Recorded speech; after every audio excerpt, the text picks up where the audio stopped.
जी की मैं आप सब बड़े बुजुर्गों, युवा साथियों, माताएं, बहनें, सब लोग यहाँ बैठे हैं।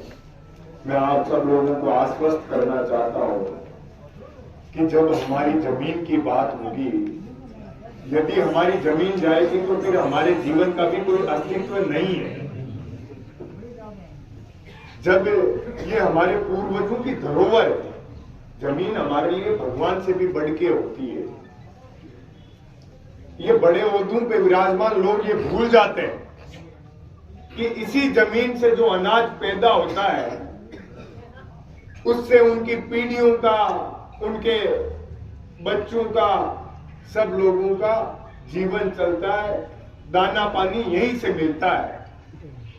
अब ये भ्रष्टाचार की लिपापोती में शामिल ये सब लोग ये भूल जाते हैं कि हमारे लिए अनाज कहां से आएगा।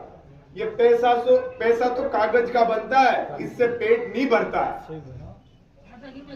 आज मान लीजिए कि आप लोगों को चाहिए एक बोरी भर के भी पैसे दे दे, लेकिन वो कब तक चल जाएंगे।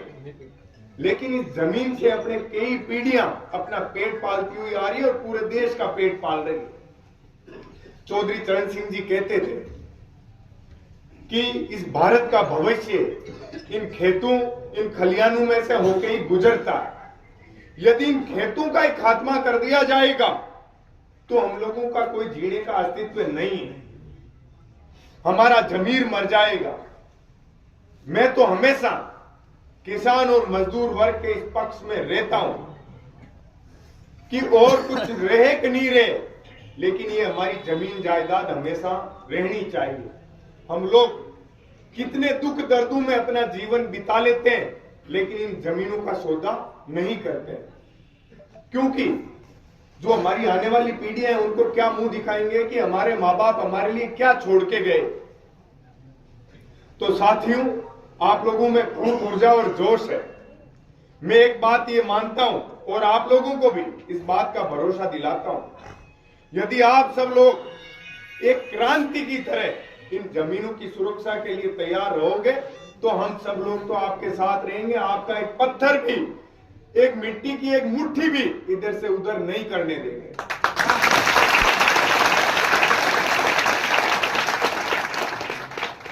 साथियों, आज हम सब लोगों को हमारी इस विरासत को, इस धरोहर को बचाने के लिए, हमारे पूर्वजों ने तो इस देश की आजादी के लिए खून की नदियां बहाई थी। हम लोग थोड़ा बहुत पसीना भी बहाएंगे तो किसी के पास इतनी